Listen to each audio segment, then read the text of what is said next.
In response to U.S. tariffs and President Trump's threats to annex Canada, 71% of Canadian consumers say they intend to buy fewer American products this year. That's having an impact. The U.S. economy could lose up to 0.3% of its GDP, or about $90 billion in 2025, due to the boycott of American goods and the decline in foreign tourism. Giancarlo Tremarchi is the owner of Vince's Market, a Canadian grocery store chain with 4 locations. He's seen the backlash firsthand.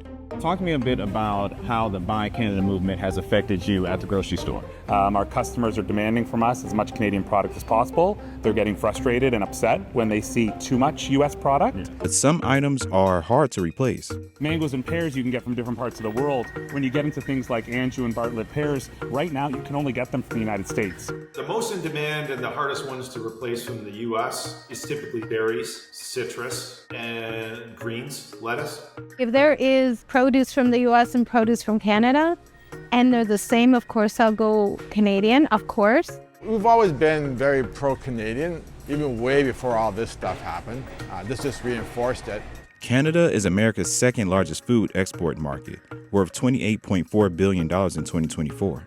The boycott has impacted other parts of the store too. How is that affecting kind of these perceived American products like Coca-Cola or Lay's? Yeah, Coca-Cola and Lay's are great examples of global brands. They actually bottle Coke bottles in Canada, about an hour and 30 minutes north of here. Frito-Lay uses Canadian potatoes. There would have been no identification of where Frito-Lay products were made. It would have been small and on the back. Once they realized that they were getting a bad rap, they went ahead and they added Made in Canada labels permanently onto the bags. American staples like wine, beer, and spirits have seen the biggest change being wiped off Canadian shelves. Earlier this year, multiple Canadian provinces announced they were pulling American alcohol from their store shelves. And in March, Canada imposed a 25% tariff on all U.S. alcohol products.